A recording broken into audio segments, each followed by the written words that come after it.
Welcome back to another episode of my 100% playthrough of Dragon Age Origins. Today we'll decide where we're going to head next, so let's just get straight into it. Now for this next area I've decided we're going to go to Redcliffe next, which is where Alistair actually suggested we go as we were leaving Lothering. Now for this, I strongly recommend you take Alistair with you, at least when you first enter the town. You do want his approval to be a little high though. I think it needs to be 24, maybe slightly more. It's around that level, which is about where we've got him. So we'll take Alistair, keep Wynn for a healing, and I might actually use Zevran for a bit, leave Liliana behind. So let's take him. Okay, and we are going to head to Redcliffe. Half expecting some encounter on the way. Yep, okay, there we go. I wondered if we'd get something. This is Darkspawn attack. Can't remember what triggers this. It might just be a random encounter that doesn't really have a trigger, just always has a chance of happening. One thing I do need to check is what Zevran is using to fight. He's got a longsword, tier 4, that's not bad, and he is using a crow dagger, which is tier 3. Let's have a look.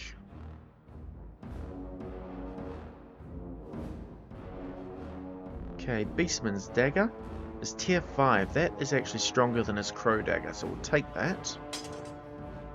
I don't have another longsword for him though. I think I sold them all to get the extra skill. Over here, he doesn't have. I don't have any armor he can wear either, which is actually a bit annoying. Oh, those two are mage only. All right, cool. I do have some amulets though, so I don't want minus dexterity.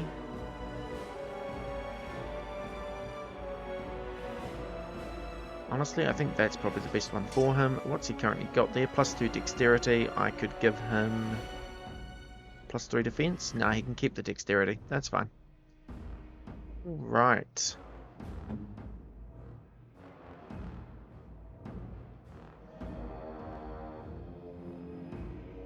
I don't actually have any gloves for myself, so I could wear one of these. I don't use fire or electricity damage though, so they're not going to do anything for me. I use cold damage. Right, how about Wynn? She could use them, and she doesn't use cold or... sorry, she doesn't use fire or electricity either, actually, so that's not going to help. Okay, never mind. I might still give them to us for the defense, for the armor, but as you can see, they are actually not... the special bonuses are not going to be useful on them for us. Little unfortunate, my fatigue is actually getting a little high. It's because of my boots as well, I think. But that's okay. Cal, let's plus... yeah, restriction mage, I did wonder. +12 defense. Oh, actually that's not bad. Might even take that. And I will give Wynn my arming cap. Yeah, she can have that. +1 willpower. Sweet, let's roll in with that. Actually might check Alistair while I'm here. Ancient Elven Boots. Less armor than what he's got. Does increase constitution though, but I might give that to Zevran. If he can wear them. He does not have the strength required. Oh well. Templar armor. Yeah, definitely going to give him that. Also got Templar helm. Is that better than what I'm currently using? Yep, by quite a lot. Awesome. Okay, now he just looks like, you know, standard Templar number 23, but that's fine. I'm going to keep him with Harvard's Aegis though. Yeah, that'll do for now. Okay, awesome. Yes.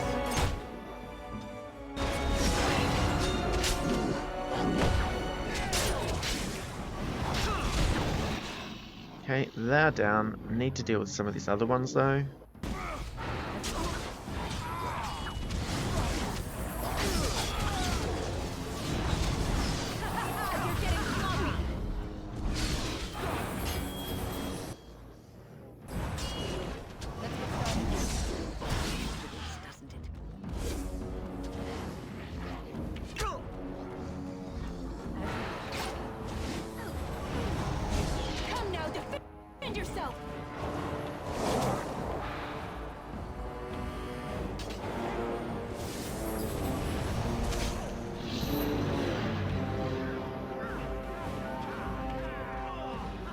Oh, a lot more up here, and Zevran just went down.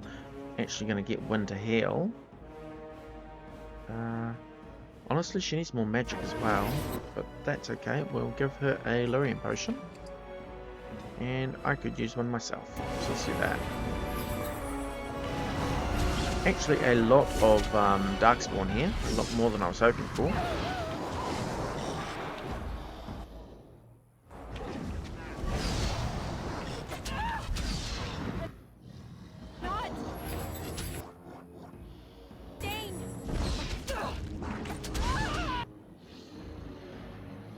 Ah, Darkspawn leader, no wonder.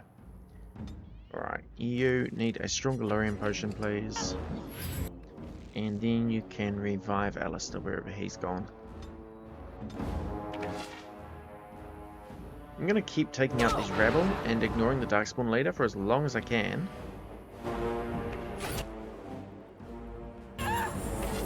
Oh, took me down. Never mind. Let's just try this all again, shall we?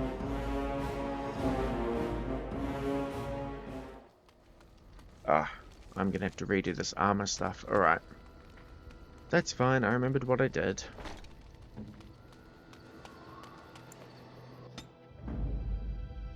So we'll take Alistair, Win, and Zebra.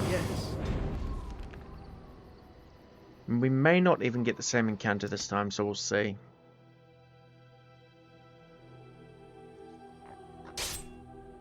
Well, we got an encounter. We'll see if it's the same one. It is. So I'm not entirely sure how these encounters will work, like when the game decides it's going to give you one, or whether this one's just was a guarantee and I just don't remember what it's about. Cool, shattered, that's always nice.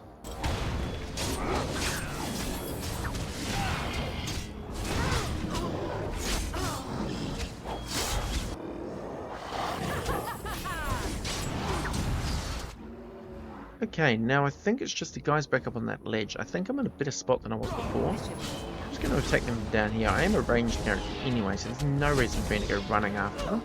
Unless I want to use this, which I do. So let's go do that. Oh, okay, I'm going to change what I'm doing. I need to attack these guys.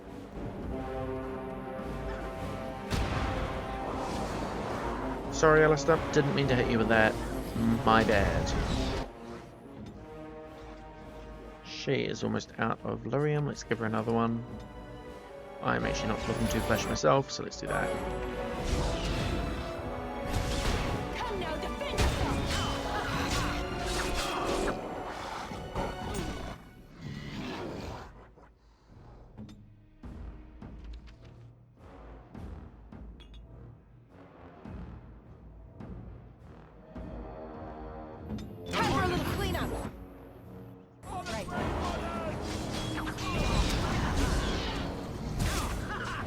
Okay, much better.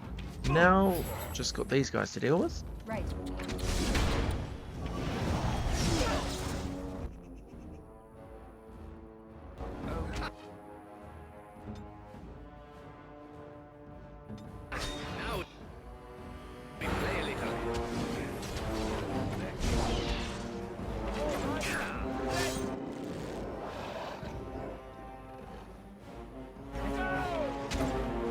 Let us free some.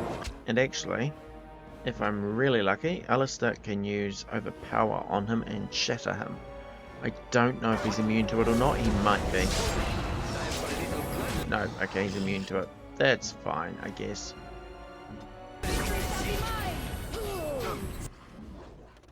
Still did a lot of damage to him, of course. Cool, he's down. So is Zevran, but that's okay at this point.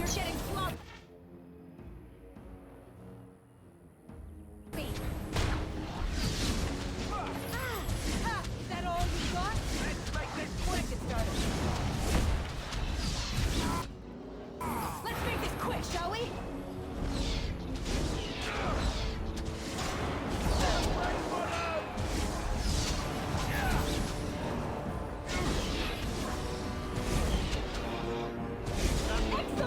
Sweet, I think that's everything.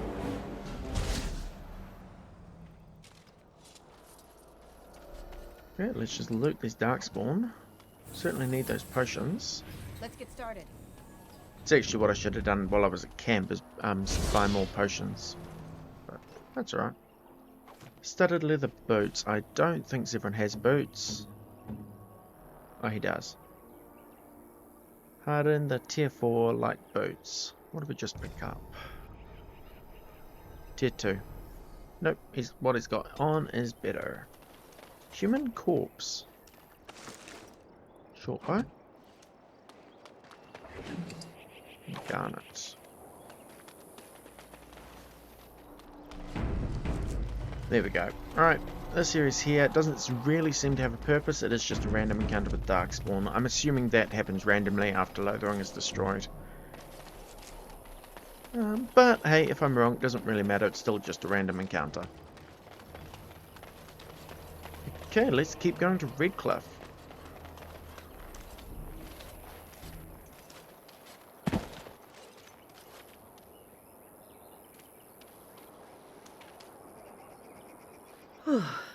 I fell.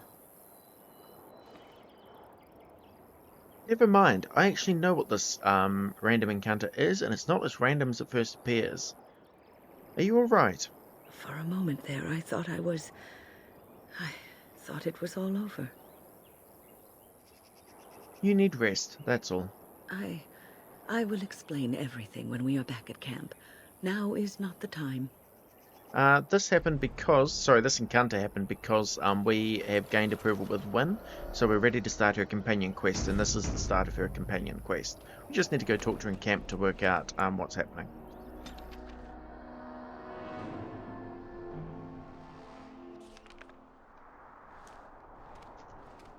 Look, can we talk for a moment?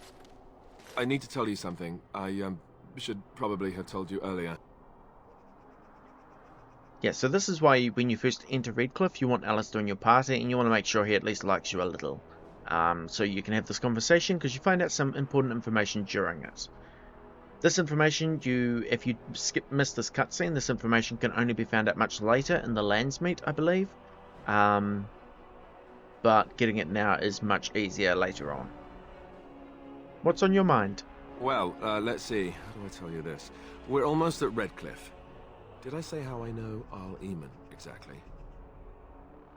No, you never did say, actually.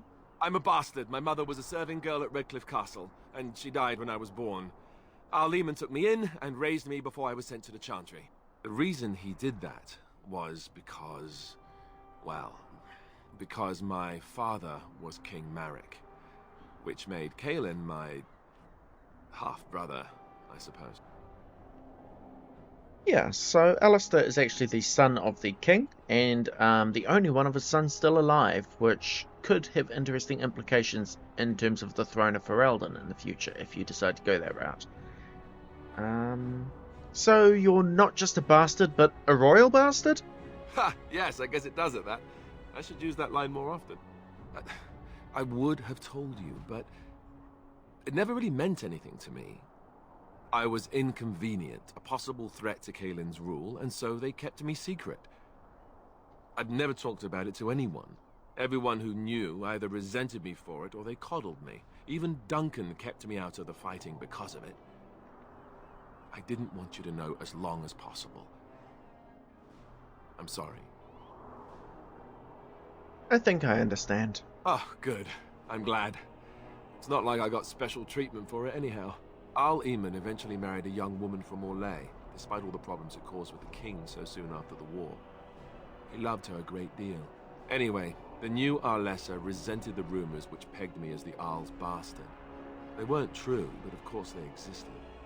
The Arl didn't care, but she did. So off I was packed to the nearest monastery at age 10. Just as well. The Arlessa made sure the castle wasn't a home to me by that point. She despised me.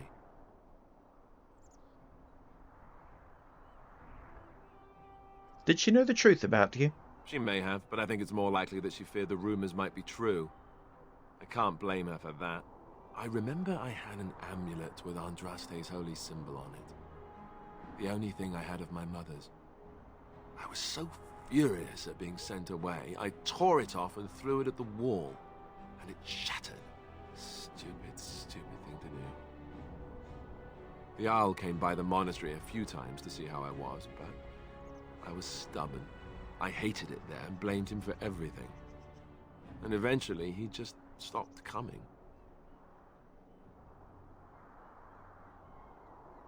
But you are an heir to the throne, right? Let's hope not. I'm the son of a commoner and a Grey Warden to boot. It was made very clear to me early on that there was no room for me raising any rebellions or such nonsense. And that's fine by me. Now, if there's an heir to be found, it's Arl Eamon himself. He's not of royal blood, but he is Kaelin's uncle, and more importantly, very popular with the people. Though, if he's really as sick as we've heard... Oh no, I don't want to think about that. I really don't. So there you have it. Now can we move on? And I'll just pretend you still think I'm some nobody who was too lucky to die with the rest of the Grey Wardens. Aren't you? See? I knew you could do it. It's easy, isn't it? There we go. So some interesting information on Alistair's background. Alistair approved for +3, and let's look at the codexes. Characters. I think this is for Alistair? Yeah. His mother was a servant girl who died when Alistair was very young. He was raised by Eamon Gwerin, Earl of Redcliffe for a time. Isolde's suspicions were unfounded, however. Alistair was not Eamon's son, but King Maric's. Eamon sheltered the boy to hide his existence from Queen Rowan, Eamon's sister. Cool, interesting. And we got the codex entry for Redcliffe, I think. Yeah. King Calenhad Theron once famously declared, "The fate of Redcliffe is the fate of all Ferelden. Certainly the castle is the first and last defence for the sole land route into Ferelden, and the country has never fallen to any force that did not first capture Redcliffe. The castle, which despite being 3 times captured is popularly described as unassailable, also guards one of the largest and most prosperous towns in Ferelden. Redcliffe village is well situated near the mountain pass to Orzammar and the Orlesian border, and so serves as a centre of foreign trade. For these reasons, Redcliffe is accounted an Arling despite the smallness of the domain. The inhabitants of Redcliffe village are primarily fishermen or merchants who ship dwarven goods through the pass to Orlane to Denerim. When the entire village smells of smoked fish on certain late autumn mornings, the merchants in their finery do their utmost to pretend otherwise. From In Pursuit of Knowledge, The Travels of a Chantry Scholar by Brother Janativi. Sweet, you get that one just for entering Redcliffe. Okay, now Tomas. Once you cross this bridge and talk to Tomas, do not leave Redcliffe. Not until you've completed some of the quests there anyway. Because if you do, spoiler alert, but you'll return to find Redcliffe destroyed. I might do it with one of my other characters just to show you what it looks like, but for now, I'm actually going to return this way. And going to the party camp. Just so we can have that conversation with Wynne. I have been studying Mother's grimoire. Or Morrigan, Do you wish I to guess. hear what I have found? What did you find? 'Tis not what I expected. I had hoped for a collection of her spells, a map of the power that she commands. But this is not it. Yet you look disturbed. Disturbed? Yes, perhaps that is the right word. One thing in particular within her writings disturbs me. Here, in great detail, Flemeth explains the means by which she has survived for centuries. A spell of immortality? Oh, if only 'twere so. Flemeth has raised many daughters over her long lifetime. There are stories of these many witches of the wilds throughout chastened legend, yet I have never seen a one, and always wondered why not. And now I know. They are all Flemeth. When her body becomes old and wizened, she raises a daughter, and when the time is right, she takes her daughter's body for her own. Are you certain about this? Indeed. That is primarily what this tome details. The various daughters that Flemeth has acquired, their preparation and training. I recognize all of it. I am to be her next host. This is my purpose. So, what do you intend to do about it? There is only one possible response to this. Flemeth needs to die. I will not sit about like an empty sack waiting to be filled. Flemeth must be slain, and I need your help to do it. Very well, I'll help you if I can. Then what needs to be done is for you to go back to Flemeth's hut in the Kakari Wilds without me. If I am present when she is slain, I cannot be certain that she will not be able to possess my body right then. So I must remain at the camp, confront her, and slay her quickly. I doubt she will truly be dead even then, but it will take her years to find a new host and recover her power, if that is even possible. The thing I must have is her true grimoire. With it, I can defend against her power in the future. Everything else in her hut is yours. I'll see what I can do. I am grateful. The sooner this can be done, the sooner it will set my mind at ease. Okay, Morrigan improves +7, which gives us her codex update, as well as plus magic I think she got. Morrigan's critical eye is not reserved solely for others. Knowing or not, she has a simple fondness for jewellery and is very particular about her appearance. Okay. Yeah, so that is the kind of secret of Flemeth and Morrigan. I'm not actually sure how accurate it is in Dragon Age lore, that is how Flemeth stays alive, because there are other things revealed about Flemeth in later games, which I'm not going to go into here. Alright, what I also want to do though is talk to Wynne. That's actually why I came to camp in the first place. What's on your mind? Are you feeling better now? Oh, yes, and thank you for asking. I'm feeling much better today. Please let me know if there's anything I can do. Well, thank you for your kindness, my dear. It certainly warms these rickety old bones. Okay, got some approval from Wynne, What's on your mind? but I was hoping we would get her quest.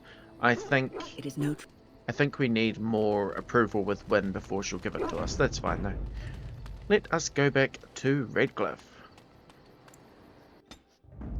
Okay, don't need Alistair in the party anymore if you don't want him. Yes. You could take Sten instead. We'll keep Alistair for now though, as well as Wynne and Zephyr. And just stay in Redcliffe. Okay. Yep, so we'll go talk to Thomas. And like I said, this is kind of the point of no return for this particular I thought I quest. saw travelers coming down the road, though I scarcely believed it. Have you come to help us? I'm on important business. I need to see Al Eamon. The Arl? Then you don't know. Has nobody out there heard? What are you talking about? Heard what? We're under attack. Monsters come out of the castle every night and attack us until dawn. Everyone's been fighting and dying. Well, that's just typical, isn't it? We've no army to defend us. No Arl and no king to send us help. So many are dead. And those left are terrified they're next. Hold on, what is this evil that's attacking you? I don't rightly know. I'm sorry, nobody does. I should take you to Ban Tegan. He's all that's holding us together. He'll want to see you. Ban Tegan, Al Eamon's brother. He's here. Yes. It's not far, if you'll come with me.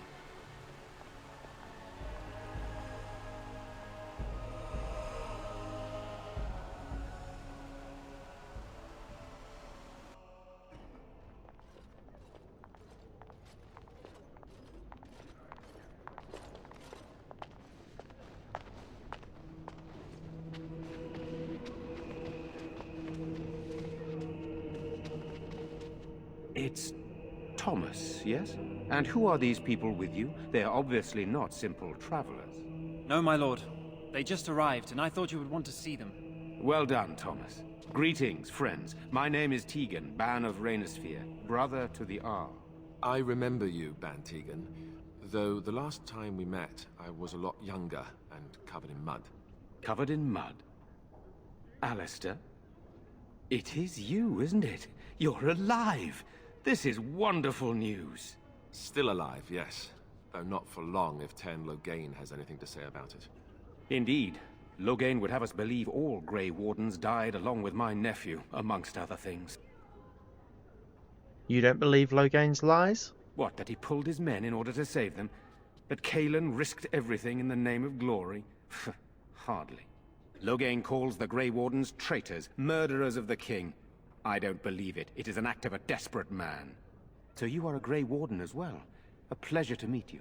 I wish it were under better circumstances. You're here to see my brother. Unfortunately, that might be a problem. Eamon is gravely ill. What a remarkable coincidence. No one has heard from the castle in days. No guards patrol the walls, and no one has responded to my shouts. The attack started a few nights ago.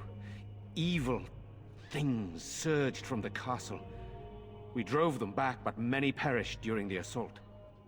It's actually quite interesting for me to hear Zevran's kind of added lines in here, because I normally don't use them at all. I just default to Liliana once I get her. But it's interesting to have Zevran with us for a change. What evil things are you talking about? Some call them the walking dead, decomposing corpses returning to life with a hunger for human flesh. They hit again the next night. Each night they come with greater numbers. With Cailan dead and Loghain starting a war over the throne, no one responds to my urgent calls for help. I have a feeling tonight's assault will be the worst yet. Alistair, I hate to ask, but I desperately need the help of you and your friends.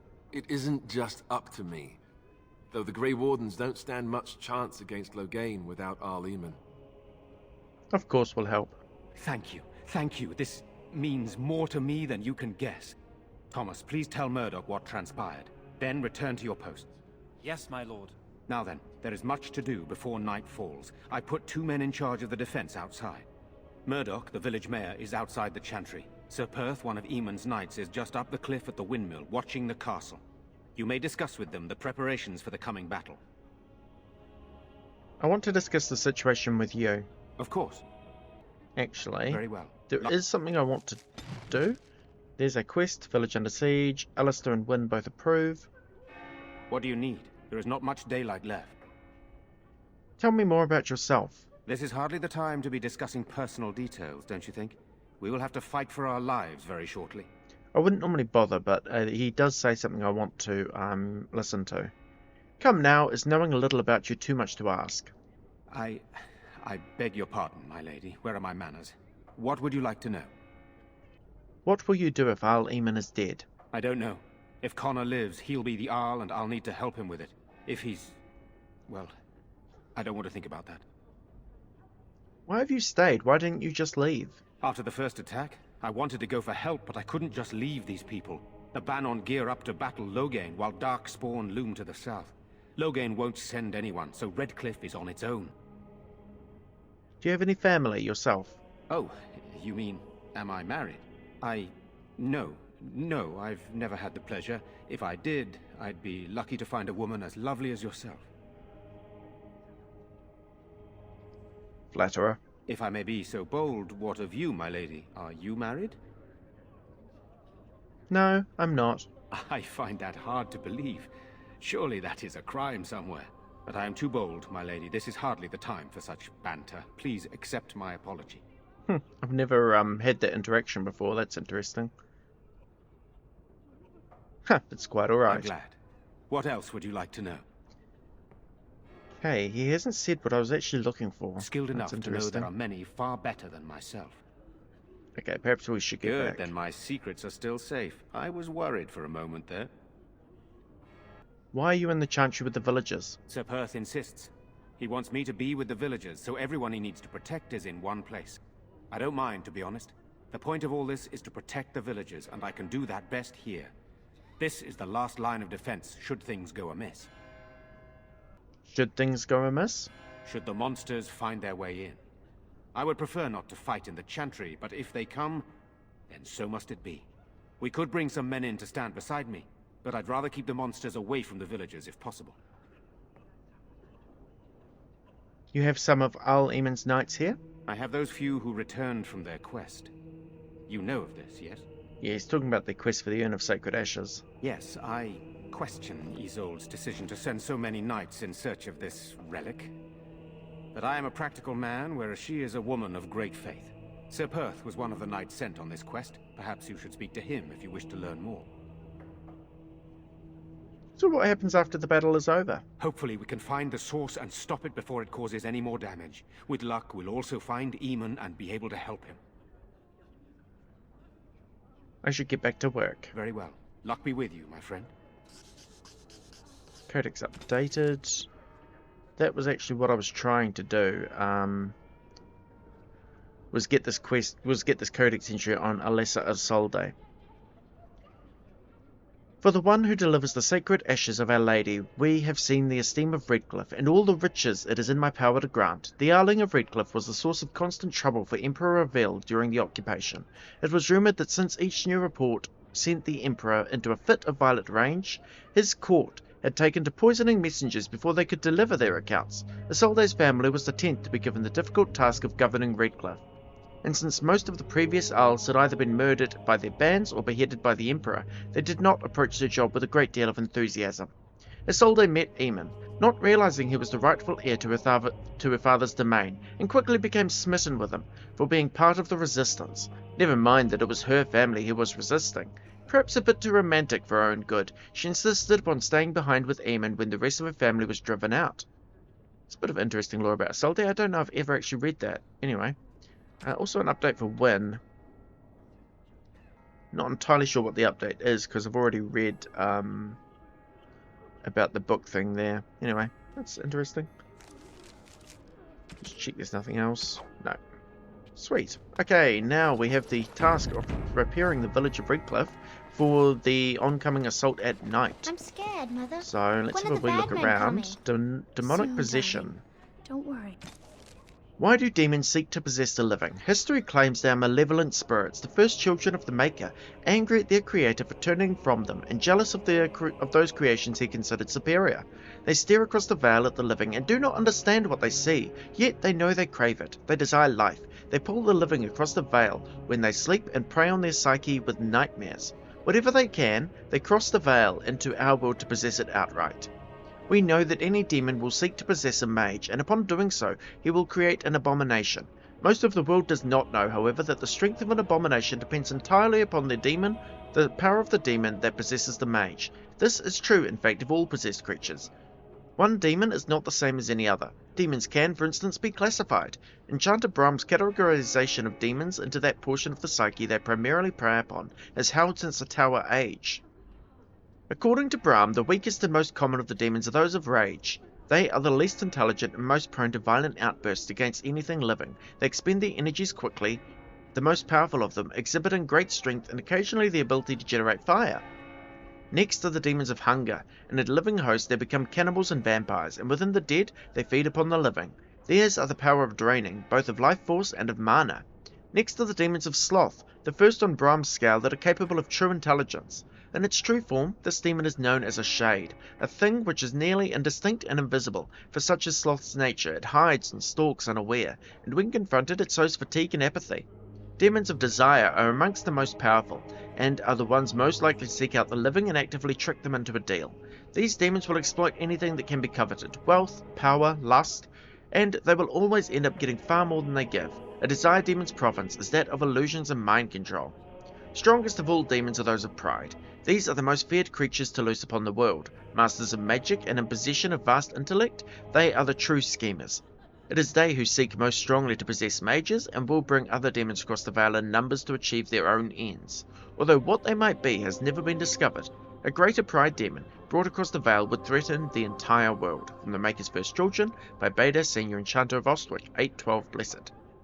Very interesting, especially learning about all the different types of demons, and we have encountered each of the different kinds, I believe. Let's read this book here, because I know what this is. Theda's Calendar. For most good folk, the details of a calendar have little purpose. It is useful only for telling them when Summer Day Festival will be held, when the snows are expected to begin, and when the harvest must be complete. The naming of the years are a matter for historians and tacksmen, and few, if pressed, could even tell you the reason that our current age is named after dragons. It is 930 Dragon Age, the 30th year of the 9th age since the crowning of the Chantry's first divine. Each age is exactly 100 years, with the next stage's name chosen in the 99th year. The scholars in Val Royeaux advised the Chantry of portents seen in the 99th year, and Chantry authorities pore over the research for months before the divine announces the name of the imminent age. The name is said to be an omen of what is to come, of what people of Thedas will face for the next 100 years. The current age was not meant to be the Dragon Age. Throughout the last months of the Blessed Age, the Chantry was preparing to declare the Sun Age, named for the symbol of the Orlesian Empire, which at that time sprawled over much of the south of Thedas, controlled both Ferelden and what is now Navarra. It was to be a celebration of Orlesian imperial glory. But as the rebellion in Ferelden reached a head and the Battle of River Dane was about to begin, a peculiar event occurred, a rampage, the rising of a dreaded high dragon. Dragons had been thought practically extinct since the days of the Navaran dragon hunts, and they say that to see this great beast rise from the frostbacks was both majestic and terrifying. As the rampage began and the high dragon decimated the countryside in its search for food, the elderly Divine Forsten II abruptly declared the Dragon Age. Some say the Divine was declaring support for Orlais in the battle against Ferelden, since the dragon is an element of the Dufale family heraldry of King Maegren, the so-called usurper king of Ferelden. Be that as it may, the High Dragon's rampage turned towards the Orlesian side of the Frostback Mountains, killing hundreds and sending thousands more fleeing to the northern coast. The Ferelden rebels won the Battle of the River Dane, ultimately securing their independence. Many thus think that the Dragon Age will come to represent a time of violent and dramatic change for all of Thedas. It remains to be seen. From the Studious Theologian by Brother Genitivi, Chantry Scholar 925 Dragon. Really interesting learning how the calendar works, because reading all these codex entries, you often see the date there. And so it basically works that this first number is how many hundred years it has been since the first divine was crowned, the first divine of the Chantry was crowned. And then the second number is how many years it has been since the age changed. Then the last one is just a name that is decided by the Chantry scholars and the current head of the Chantry. Anyway, let's keep exploring. Let us pray. Mother Hannah, we don't need her right now, but let's talk to the book. In the Maker's sight. Blessed art thou who... Commandments of the Maker. I don't know if this was updated, or if this is one we already had. But we have already read this, so I'm just going to leave that. Blessed art thou who seeks... Okay, now I notice Irenia has a name. I don't think she has anything for us, but the one who does is Jetta. If you don't remember who Jetta is, she is the one that we got this quest, the Last Will and Testament. So we found Rigby's Last Will and Testament, and he asked us to deliver it to Jetta. We decided to do this rather than just opening it and taking the contents for ourselves, so let's talk to her. You're a Grey Warden, right? Were you in Ostagar? In the Korkari Wilds? My husband and son went there to bring the Chant of Light to the Chastened, but I haven't heard from them since. Are you Jetta? I am. You've heard of me? I have something here from your husband. Oh? Oh, his lockbox. If you're bringing me this... Oh no. I'm sorry. Thank you so much for bringing this to me. It means a lot to... Maker's blessings upon you. Okay, there we go. Alistair actually got a level up from that, so that is cool. Let's boost his strength. Do 30 and then put one in Constitution, I think. Next. Alright, what does he need? Could do combat tactics, at least one level. The thing is, with warriors, none of these are particularly useful except for combat training. So once you get past that, it doesn't really matter what you take. Most of these do require cunning at second level. Trap making does not. So you could take trap making, and herbalism doesn't either. So the crafting skills don't. I'll just give him trap making. There we go. Okay, could give him cleanse area. Let's see. Needs more dexterity for shield tactics. I probably should boost his dexterity a bit. Anyway, for now we'll give him cleanse area. Okay, keep going. Sorry, am I bothering you? I'll try to be more quiet. Are you alright? Why are you crying? Those things dragged my mother away.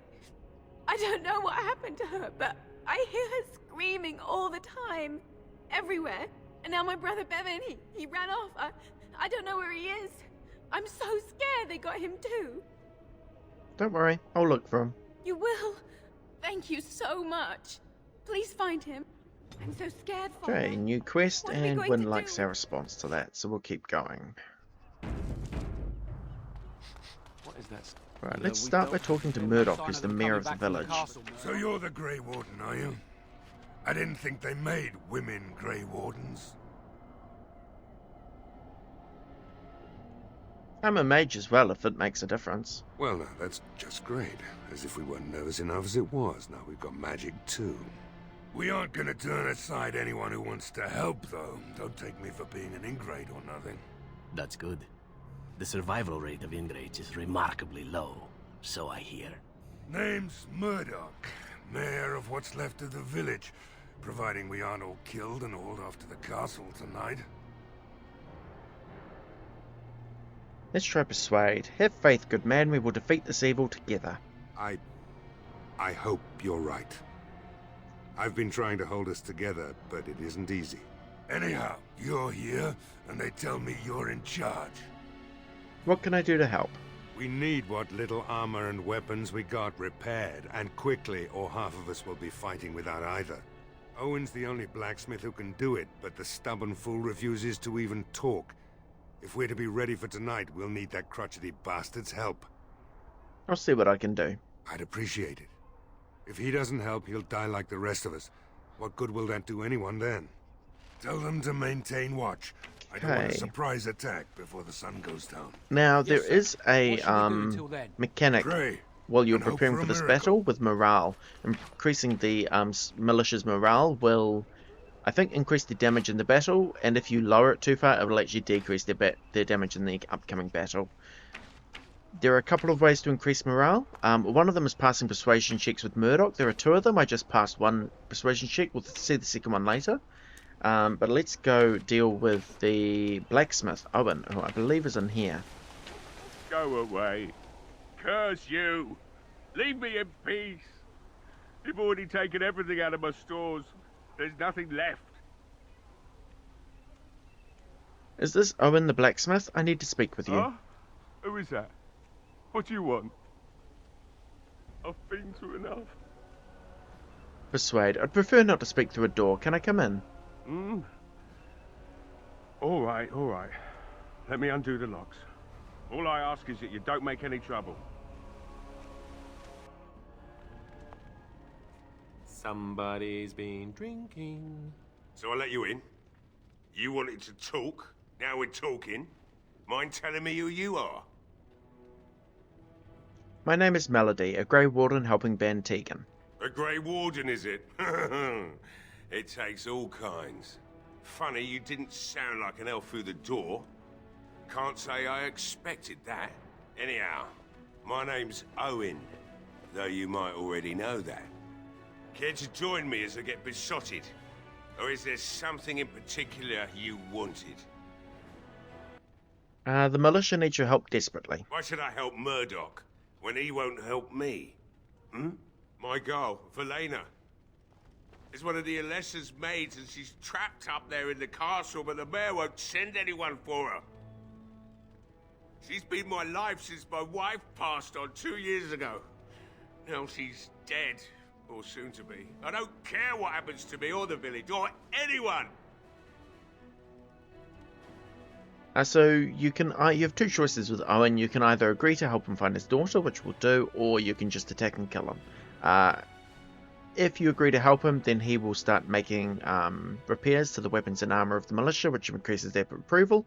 If you kill Owen, then you'll actually decrease their approval. Their not approval. What's the word? You'll decrease their morale. So I will rescue your daughter. It'd do me the world of good to think maybe someone like you could go in and find her. Provided any of us live through the night. I'll do my best. Not good enough. Murdoch said the same damn thing, and I didn't believe him either. I want a promise. Promise me that you'll look for her. That you'll bring her back to me if you can. I promise you, I'll find her. We will do our best. Please believe us, friend. I'll accept that. It's something to hope for, at least. Right then. It seems I have some work to do relighting the forge, and I suppose I'll have to find some iron. Maybe at the mill. Murdoch just better send his men here as soon as possible if I'm gonna get to all these repairs and get them done by nightfall. If you need anything done, well, just let me know. I've got a lot to do now, so you'll have to excuse me. Here we go. New quest to find his daughter. I must admit, It feels good to be up and doing something finally. There's no way I'm sobering up before morning, however. Let's talk business. Right. I haven't got much, obviously, but I'll do whatever I can for you. Yep, so if you manage to convince him he is a merchant for you, which might be useful, he just has basic weapons and armor. But if you need to equip someone like Zevran, then it could be useful to grab something. I don't think I need anything he's got though, so let's just keep going. The other thing you can do in here is you notice this crate. Hey, move that. I see you found my hiding place. I stuck some old equipment in there before Murdoch could get his hands on it.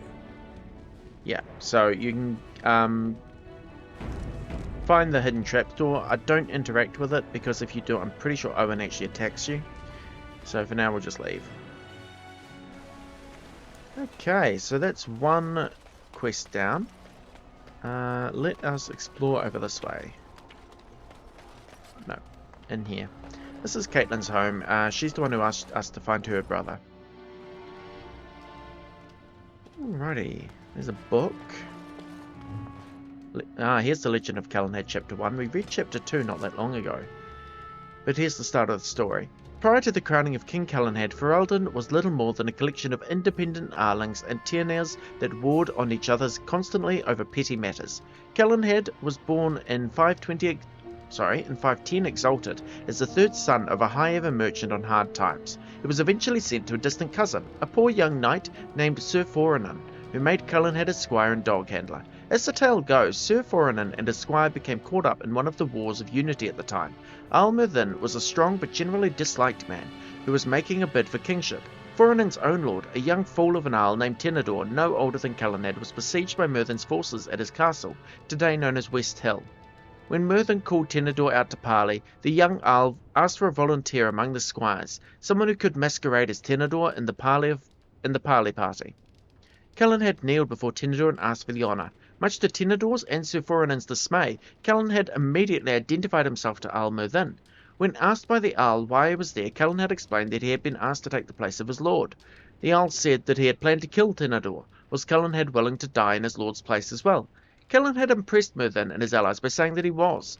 Murthin offered Calenhad a place at his own squire, but Calenhad refused, stating that if Murthin planned on betraying the right of parley, he was no man of honour. Murthin's allies laughed at that, and Murthin himself considered that Calenhad had a point. He allowed Calenhad to return to the castle safely and launched his final assault. During the assault, both Tenedor and Foranan were killed, but Calenhad found himself in one-on-one combat with Al-Murthin.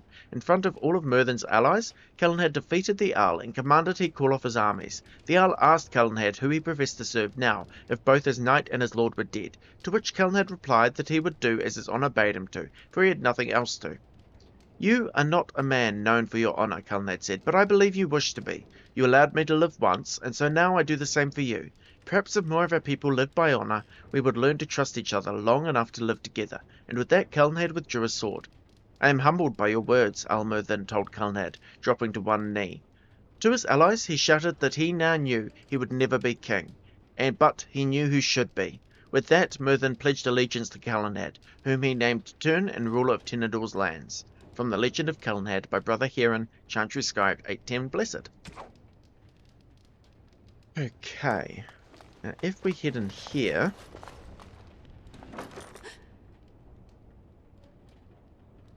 Hello, is someone in there? Go away. This isn't your home. Young man, come out this instant. Yes, ma'am.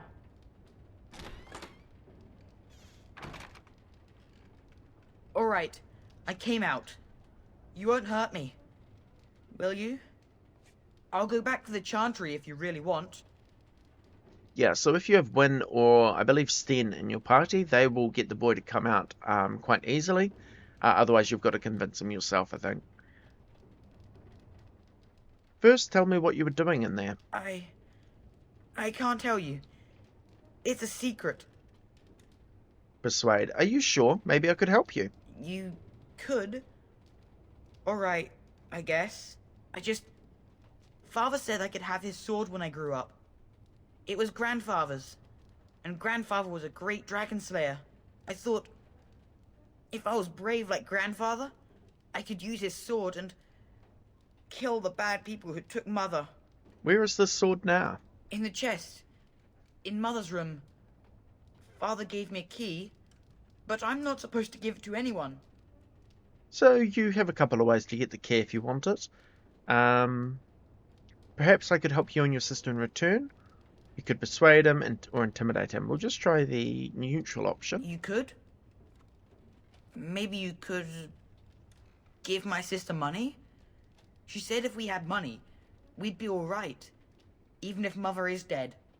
Yeah, so that's one way, is you can pay them for it, or you could persuade and intimidate.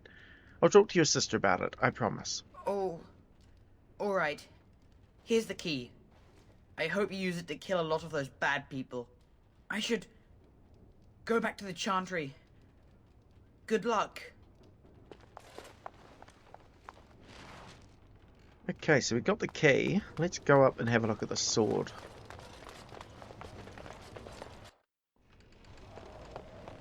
It's in the chest here. So this chest is locked. You cannot pick the lock. You need the key to get in here. So if you don't get it off the boy, then you can't open the chest. The green blade. Tier 4 sword. Let's take that. And I wonder if either Alistair or Zevran would appreciate it. Let's have a look at it. The green blade. Plus nature resistance, plus damage versus beasts. Otherwise, it's basically the same as what Zevran's already using. So I'll give him that. It's a slight upgrade.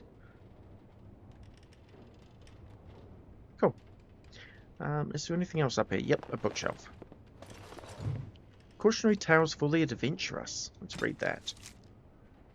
It was then that he realized he wasn't alone. The abandoned camp in front of him was unbelievably welcoming, like a mirage. The fire felt like a warm hand grabbing his heart. It reminded him of a previous life, so long ago, when he was happy. Running on the sunflower fields with his boy, the sun on his face, lying next to the fireplace with his beautiful wife in his arms.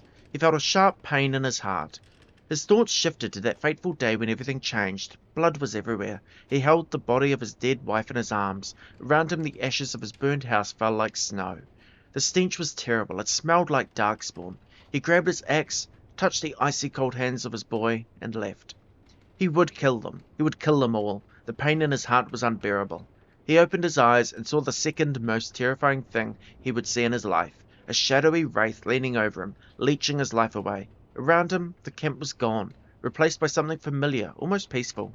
Bones, death and despair. He wondered if all his life had been an illusion, if he had ever had a family. For a brief moment he felt relief.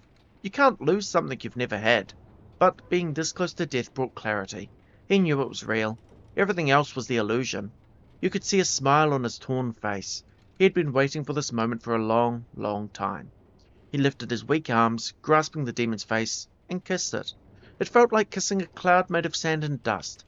Suddenly all sorrow left him, and with it the last bit of life he had. Before his limp body hit the ground, it was all over. He was finally free. From Cautionary Tales of the Adventurous by Brother Ramos of Gilherm, 794 Storm. Okay, rather sad ending to that story, that's for sure. Okay, that is all we can do in this house, so let's leave. How much money do I have, actually? I don't think I have a lot. 71 silver. Let's keep going.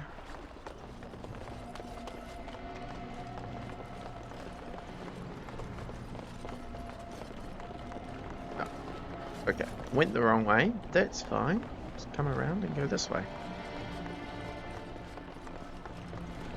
Okay, so this house here is Dwin's, so let's talk to Dwin.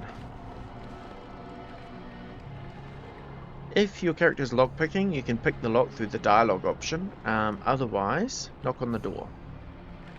No response. The only option is to pick it or to break it down. Dwin does not talk to you until you open the door. There you go. It's open. Wonderful. Intruders. I hope you have a good reason for breaking and entering into my home. So this is another time you can gain or lose morale with the militia. If you recruit Dwin, they're happy to have such an experienced fighter help them out in the battle. If you kill him, then they're kind of annoyed, so they lose morale for that. Now with Dwin, there are a couple of ways to persuade him to help you. You can try intimidating him. If you apologise, I think there's some persuasion options later on, but as far as I know, those options always fail. It's impossible to persuade him, but your other way is just to pay him. I'll try Intimidate. I do have good coercion, even though my strength is not the highest. Intimidate. You're talking to a mage. Care to rephrase that? You know what? In the interest of keeping my face from bursting into flame, I think I will. The name's Dwyn. Pleased to meet you. Now, kindly tell me why you're here. What are you doing shut up in here? Surviving. We have supplies to last for quite some time. And my boys and I can swing a weapon better than any of those fools out there. You should be out there helping defend the village. Why? When did this town ever rush to my rescue? Yeah, so you can attack him there. I try calling him a coward, see how that goes. You look more than competent. With you out there, they don't really need me, do they? I think if you fail the Intimidate check, he does attack you. So a bit of a risk. I might give it a go because I don't really want to pay him. So, that's what it comes down to, huh? I succeeded. Fine. Awesome. I'll go, if you want me out there so badly. Thank you. Don't thank me. I'm not doing this for you. I'm doing this because of you.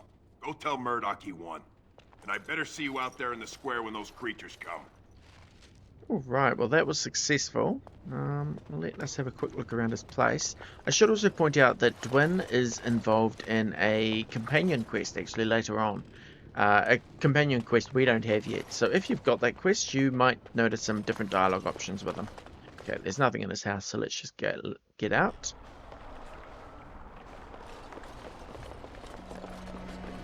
And check out the general store. Okay, there's a chest here. Let's see if Zebrin can unlock it. I actually don't know. What skills does he have? Does he have, he does not have deft hands. Oh, that's a problem. Okay. He's not going to be able to do this then. That's annoying. On it. Alrighty. I'm going to need Liliana back then. I thought Zebrin had deft hands. As you wish. Tillage shopping list. Sugar, wheat flour, fillet knife, ginger for grandpa's flatulence, ink, cod liver oil, dried mushrooms, rouge or lesion. Also remember to ask if more beeswax will be available soon. A note on crumpled paper. Interesting. Let's inspect these barrels. Yeah, so there's lamp oil in the barrels, and that can actually help you out in the upcoming fight.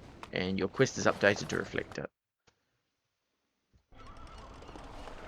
Out here, I can change party members. So, sorry, Zebrin, I did hope to use you. Indeed. But until you get some levels and I can give you deft hands, I'm going to keep Liliana because she can pick chests. She can pick the lock on chests for me. It's done. Oh, okay. She doesn't have the skill to do it anyway. Never mind. We'll keep going. But just because of that, I am going to keep Liliana in my party instead of Zebrin. In a few levels, we'll bring Zebrin back once I am able to give him some deft hands skill levels. Right. You do want to inspect this sign here because it gives you a codex entry. Let's get started. Lake Callanhead. The waters of Lake Callanhead are steeped in legends. The Avar people say that it was once the site of Balanas, the mountain which stood at the centre of the world, from which Korth the Mountain Father surveyed the earth and sky, but it was destroyed in the battle between Korth and the serpent Nethrama, leaving only a vast crater behind. When the Lady of the Skies saw that Balanas was gone, she wept, and her tears filled the crater, making the lake. The Tevinters believed that the waters of Lake Callanhead were blessed by Rezakale, the god of mysteries, and that those who drank from them were granted special insights. This is why they built the grand tower on the island in the middle of the lake, hoping the powers of the lake would aid their magical research. But most of us know the legend of King Callanhead, which gives the place its name. It is said that Callanhead Theron spent a year and a day in the Tower of the Magi. Each day he drew a single cup full of water from the lake and carried it to the Fulmari at the top of the tower. By magic, each cup of water was forged into a single ring of the mail armour the circle gave to Callanhead. In that armour, made from the lifeblood of the land itself, no blade could strike him and no arrow pierce him, so long as he stood on Ferelden's soil. From Thedas Myths and Legends by Sister Petrine, Chantry Scholar. There you go, bit more legend behind Callanhead there.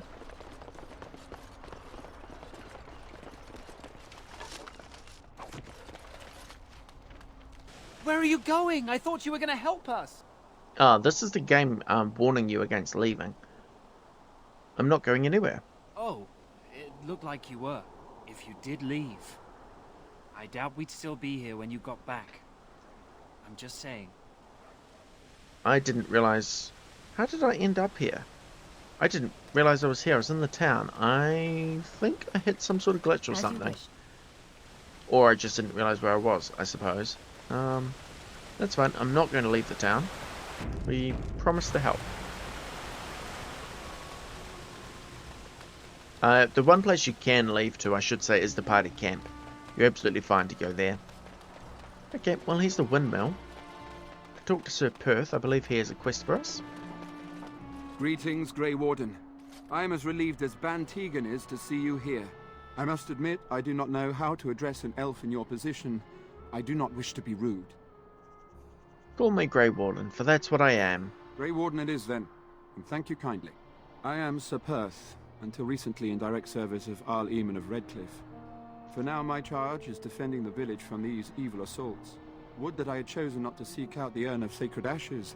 Perhaps I would have fended off whatever evil befell the castle, or perhaps I would be dead. Ah well, with the Grey Warden aiding our defense, perhaps all is not lost. Is there anything I can do to help? We have sufficient armor and weapons, but my knights are too few to stand against the monsters without assistance. Perhaps you could approach Mother Hannah in the Chantry for some holy protection against these evil creatures. Otherwise, I do not know what else you could provide beyond your own talents. We're as prepared for the onslaught as we could possibly be, all things considered. I'll see what I can do. Actually, if you find the oil in the general store, then you have to mention it to Sir Perth here. So have you considered using the oil in the village store? No one told me of this. Oil, you say? How much exactly? Enough to set many monsters aflame. Assuming that would hurt them. Yes, I see what you have in mind. That might be effective, if used carefully. Yes, excellent idea. I'll send some men to collect the oil. We'll use it to slow these creatures down. Have you anything else to ask me in the meantime? Carry on. As you wish, Grey Warden. Make a watch over you. Okay. Oh, it's sort of like coming home again, but with more undead. No word from the castle. Landmark tree, if you've got the dog with you. But pick this flower here and Drastay's Grace. Let's get started. And that is actually a gift for Liliana, who happens to be in my party, so we'll give it to her. Flowers? For me? They smell lovely, and there's something so familiar about them. These were my mother's flowers. She would sprinkle the dry petals amongst her clothes. Oh, they smell just like her. Thank you so much. Awesome, we got moderate cunning for Liliana. That's awesome. Okay. Right. Just checking if there's anything in here worth looting. Oh, got one love letters for Codex Interruptus. Or Correspondence Interruptus. A delicate matter. While I'm overjoyed at the prospect of having you, an unwelcome guest requires you to excuse yourself by the posting of my estate to avoid a mark upon our reputations. You are filthy, a beast, such depravity I've never been forced to suffer. Our words are so laden when they leave your lips as beyond decent imagining. Madam, I love you, Sir or Gold.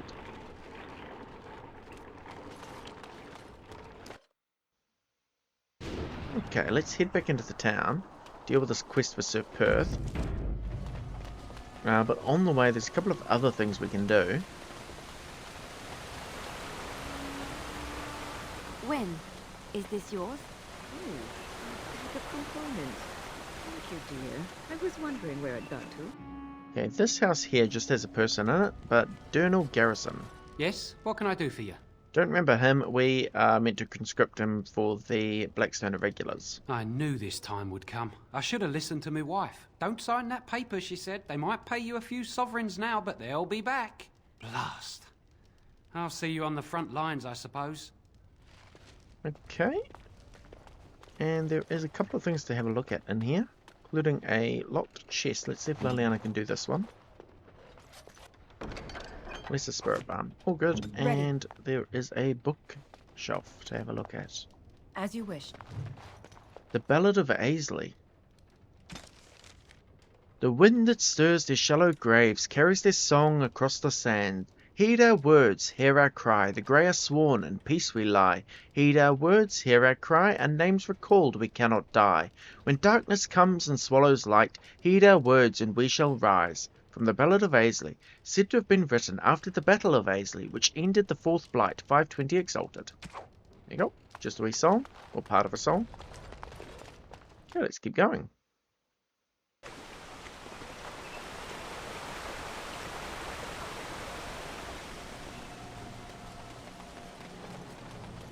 Now the other place you want to go to is up here. It's kind of out of the way, so it would be easy to avoid if you didn't know about it, but we'll go inside. Okay, a couple of people we want to talk to here. First is this elf here, Berwick. Not looking for company. Shouldn't you be with the militia? Why? I don't live here. Then what are you doing here? Just waiting until I can leave again. Who are you? I'm not here to talk. There's something about this man's demeanor. I don't know. I have no idea what you're talking about. But you do, don't you? I know spy when I see one. Look, just because you're an elf doesn't mean we should be friends. I was just told to... I mean, just leave me alone. What do you mean? What were you told to do? Nothing. Nobody told me to do anything. Just because you're a Grey Warden doesn't mean you can go around threatening people. This will be easy if you just tell me what you're hiding. But I never... Oh, all right, I'll tell you. Just don't hurt me. This is more than I bargained for. Look, they just paid me to watch the castle and send word if anything should change. But they never said anything about monsters. I haven't even been able to report anything since this started. I'm stuck, same as you, I swear. Yeah, if you've got either Liliana or Zevran in your party when talking to him, they'll both realize he's a spy, otherwise you've kind of got to work it out yourself. Who are they? Who hired you to do this? A tall fellow. I forget his name. He, said he was working for Hal. Arl Rendon Hal. He's an important man, Terran Logain's right hand. So I didn't do anything wrong. So you know how this happened? Tell me now. I don't know anything about these creatures. When the Arl got sick, I got scared that people would think I was involved. But I swear I don't know anything about it. They sent me to watch. Maybe they knew the Arl would get sick. I don't know. How do I know you're telling the truth? Here, this is a letter from them. It has instructions and everything. Keep it. Do whatever you want with it. I just thought I was serving the king and making a bit of coin on the side. You have to believe me. I think you should help defend Redcliffe tonight. Oh, all right. I'll do it. Thank you for your mercy. I won't forget it. Okay, there we go. That can go a few different ways, but you do need to ask him about the letter to get that codex entry, which is kind of what I was aiming for. And as you saw, you can also recruit him to help in the battle tonight, which is another optional aspect of that. Berwick's letter. Berwick, we need you to keep eyes and ears open in Redcliffe. Stay in the village, keep your head down, and watch the castle. Report any changes and you'll be well paid. A letter in Berwick's possession. Sweet. Short and sweet. Now the next thing I want to do, this graffiti here is another codex entry. Don't eat the cheese. Scratched into the bar of Redcliffe's Tavern. A little bit random, but there you go. Another codex entry for us. Okay, now if we talk to the militia, there are a couple of things you can do in this bar. I am going to try and do something quite specific, so we'll see how we go. No matter how much I can't believe Lloyd won't even give us some free ale. A time like this, and all he thinks about is turning a profit. Did you expect any different? That bastard's always been cheaper than an tea from the hall. Here we are defending the village, and he don't even have the decency to help us out. So you've got a couple of choices here. If you get the men free ale, then you will boost their morale, so that is good. You've got a couple of ways to do that. You can either make Lloyd join the militia, in which case his maid, his waitress, Bella, will take over ownership of the bar temporarily, and she'll be more than happy to give out free ale. You could also persuade him or pay him, and there's a few other things you can do, but... He's charging you? That's outrageous. You're telling me? We're just trying to survive, and here he is making a profit. Ah, what difference does it make? He won't care. Okay, so let us talk to Lloyd now. Hello there, friend. Can't say we've ever met before. Stranger to the village, I take it. Haven't had many travelers lately. All this nonsense is bad for business. Bet you regret coming, yes? Let's just do business. Right. I've got some... He is a shopkeeper, so before I talk to him any further, I do want to have a look at what he's got. These potions, I need them. Please, and thank you.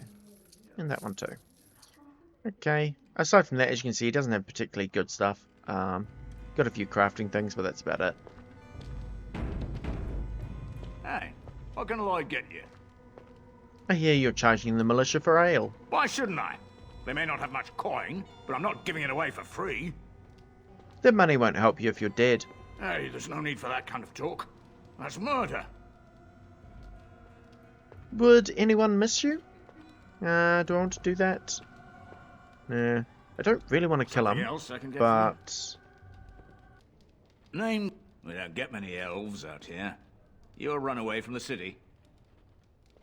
Ah, something else I can get for you? Why shouldn't I? They may not have much coin, but I'm not giving it away for free. Hey, there's no need for that kind of talk. That's murder. Hey, look, see, 80 silvers. I could pay you to protect me. There's no need for any unpleasantness. Okay, so this is what I was actually looking for when I was playing around with his dialogue options. This intimidate option here, I'd only protect something I own, understand me? So you can take ownership of this bar yourself. You can kill him, or you could actually make him join the militia. They're kind of your best options. You can also pay him to do the drinks if you prefer, but I'm going to try the intimidate option. Yes, of course. You could be part owner. No, full owner. Anything you need. Extortion? How unseemly. Wynn's not a fan. Here's 80 silvers as your share of the profits. What else can I get your partner? A little bit out of character for my companion as I've been for my characters I've been playing her, but that's all right. Why shouldn't I? They may not have much coin, but I'm not giving it away for free. Maybe not, but I would, and this is my tavern, remember? Right, almost forgot about that. Well, they can have their ale for morale purposes and such. Right then, you men over there, drinks are on the house. All militia drink for free. Oh, you're a saint, Lloyd. Ha ha! If them creatures don't kill me, I swear they'll bleed me dry. What else can I get your partner? So how's business in my tavern? Business is dead. Dead, dead, dead. Answer a few questions. Fine. Make them quick. Shouldn't you be helping defend the village? Why? What's the point in getting myself killed with all the rest of them? If that makes me a I really coward, think you should then fight I'm a tonight. But I... Oh, all right. But all of this better be here when I get back. I don't want the place drunk out from under me. Blasted bloody... Okay. Yeah, Wynn disapproves a little. That's unfortunate, but that's all good. I was doing that for a specific reason. And to be honest, I just don't like Lloyd. He's a bit of a creep. But anyway. A little out of character for this character, which is bothering me slightly, but that's fine. We're going to roll with this. So, get the men free ale. We can talk to Bella if we want. I see you got that bastard Lloyd to join the militia. It's about time he did something to help out. I guess this puts me in charge. Poor Lloyd will have an apoplexy just thinking about it, eh? Okay, so now Bella will act as the merchant for you. Back. You can help you. And she gives you everything for free. I should have really waited to buy those health potions, but that's okay. So, might as well grab these since they're all free. Grab the wine, actually. Don't need that. Grab those.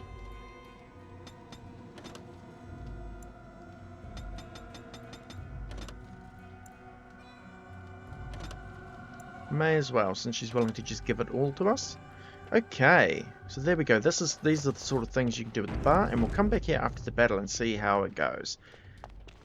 But for now, we have recruited Lloyd to help us out in the fight as well. So more people should make things a little easier, yes? Okay, we're actually almost done with preparations. The last thing I think we need to do is talk to Mother Hannah in the Chantry about the request that Sir Perth had about holy protections or something. Did I? Oh, Caitlin, I forgot about her. Bevan said you were the one who found him. I can't possibly repay you. About the sword I found in your home. Bevan told me about Grandfather's sword. So you have it then? I suppose it won't go to waste, at least. I promised Bevan I would pay for it. I have no idea what it's worth, to be honest. And you found Bevan. I couldn't ask you for money. I actually don't think I even have 100 silver. Thank you. Oh. That's certainly a lot of coin. How can I ever repay you? Just stay safe, both of you. The Maker sent you. I just know it. Thank you again. Cool. And Liliana and Wynne both approve of that action. Yeah, so you do get approval with companions depending on how you deal with Caitlin. I think if you offer her like a terrible sum of money, they strongly disapprove. But anyway. Let's go talk to Mother Hannah. You are of elven blood and a stranger, yet you defend a home that is not your own. We are grateful for that. I cannot stand by while monsters attack the helpless. Not many in these modern days would honestly say the same. You are a woman of worth, and the Maker will smile upon you. Allow me to introduce myself. I am revered Mother Hannah, head of this chantry, which for the moment is a place of refuge for these poor villagers. Surely this cannot be the entire village. These few are all who are left? All those who cannot defend themselves, yes. They are terrified of tonight's attack, and I fear these walls will not keep them safe. What can I do to help with your task? Sir Perth needs holy protection for the knights. I have done all I can for them. I pray for them each night and seek the Maker's forgiveness for their sins before they face their deaths. What Sir Perth seeks is something that is not in my power to give. What do you mean? Sir Perth believes that I can protect them against these creatures, a shield only the Maker can provide, and that I withhold this power.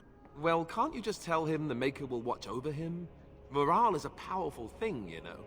You mean you want me to let them think the Maker protects them in a real sense? I will not lie to them like that. Persuade, but if they think it helps them. I suppose their belief in the Maker's power could inspire them, but it just seems like trickery. Very well. If it keeps them alive, I will do what I must. I have a number of silver-cast holy symbols. Tell Sir Perth that he can have them, and that wearing them will confer the Maker's protection. Now please, let me tend to these poor folk. I must do what I can, and I suggest you do the same. The only ways to succeed there are to persuade or maybe intimidate her, might work as well. Otherwise she'll refuse to give anything for Sir Perth, and I think completing this quest successfully, as in getting those holy protections from Hannah, is basically gives the knights the same morale boost that you can get the villagers, which they would otherwise be unaffected by. Or perhaps their damage would be lowered. I'm not entirely sure how it works, but anyway, we'll go tell Sirth we were successful. The Knights of Redcliffe are ready to fight at your disposal. You said you wanted holy protection. Have you spoken to the revered mother? Has she offered anything? Mother Hannah has some holy amulets. Would these do? Must we do this? The faith that will protect these men must come from their heart, surely. If they are the same as the Yeah, symbols worn by Liliana's their not a priests, fan of well, lying either. That would more than suffice. I'm glad I could help. I will send some men to collect the amulets. Please give my regards to Mother Hannah for seeing some sense at last. Carry on. As you say, we are prepared to meet the enemy here when they come. Maker, prepare us. We shall be victorious. Yep, -5 from Liliana, which is unfortunate.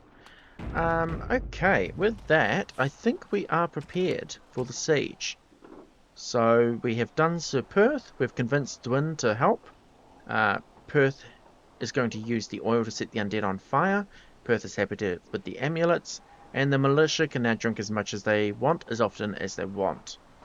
So with that, we should have the morale boost for the villagers, and we have completed Sir Perth's quest as well.